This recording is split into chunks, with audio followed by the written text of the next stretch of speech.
Assalamualaikum warahmatullahi wabarakatuh. Perkenalkan, nama saya Cherly Arif Pratiwi, MPM 1841153, MNJ 18E.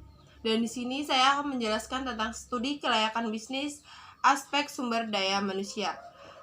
Aspek sumber daya manusia itu memiliki 6 tahap, yaitu yang pertama, perencanaan sumber daya manusia, dan yang kedua, analisis jabatan, dan yang ketiga, pengandaan rekrutmen, seleksi, dan orientasi, dan yang keempat, kompensasi, dan yang kelima, pelatihan dan pengembangan, dan yang terakhir yaitu pemeliharaan dan pemutusan hubungan kerja.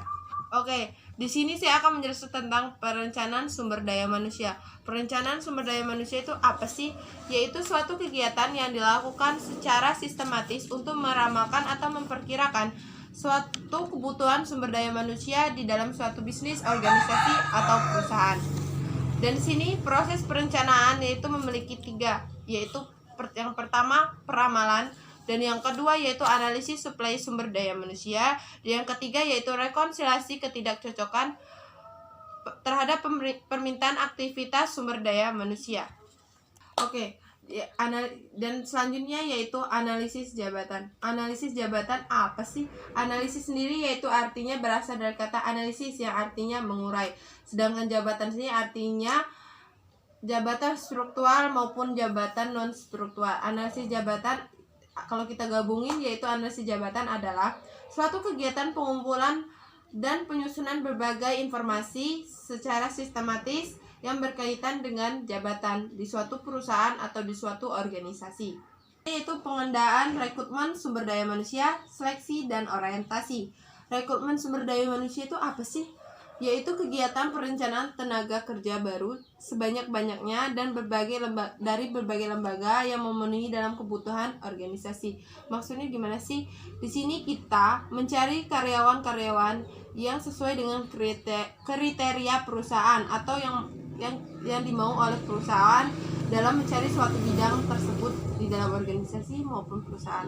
Dan yang kedua yaitu seleksi. Seleksi itu apa sih?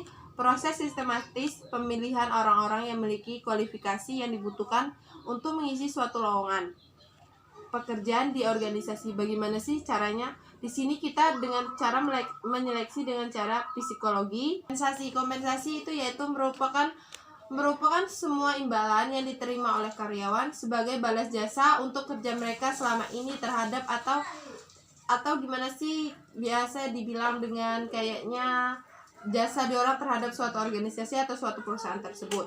Komponen kompensasi tersebut tuh seperti apa sih? Yang pertama ada gaji, yang kedua upah, yang ketiga yaitu insentif, yang keempat kompensasi secara tidak langsung, yang terakhir yaitu asuransi.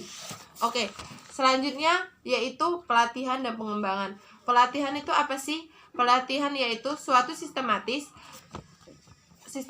pengubahan perilaku karyawan untuk meningkatkan keterampilan yang berkaitan dengan pekerjaan yang dilakukan mereka. Maksudnya gimana sih? Dimana kita harus mengadakan technical meeting atau training terhadap karyawan-karyawan baru.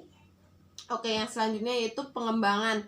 Pengembangan itu apa sih? Pengembangan itu suatu usaha yang dilakukan oleh organisasi meningkatkan kemampuan teknis, teoritis, konseptual, dan moral di dalam sumber daya manusia dalam organisasi maupun perusahaan. Oke, dan selanjutnya dan yang terakhir yaitu pemeliharaan dan pemutusan hubungan kerja. Pemeliharaan itu apa sih? Pemeliharaan yaitu pihak manajemen harus terus berupaya memelihara karyawan agar berbagai upaya yang dapat dilakukan oleh perusahaan dengan mereka agar mereka tetap betah di suatu perusahaan tersebut dan merasa dihargai dalam organisasi ataupun perusahaan tersebut. Dan yang terakhir yaitu pemutusan hubungan kerja. Pemutusan itu bisa disebabkan dengan berbagai alasan ya, atau bisa kita sebut seperti tiba masanya pensiun, pengunduran diri sendiri oleh karyawan tersebut dengan alasan masalah pribadi, dan yang terakhir dengan PHK yaitu pemecatan karena pemecatan tersebut juga melakukan dengan kesalahan yang melibatkan kerugian di suatu organisasi atau perusahaan tersebut. Oke. segitu saja presentasi yang dapat saya sampaikan. Kurang lebihnya saya mohon maaf. Wassalamualaikum warahmatullahi wabarakatuh.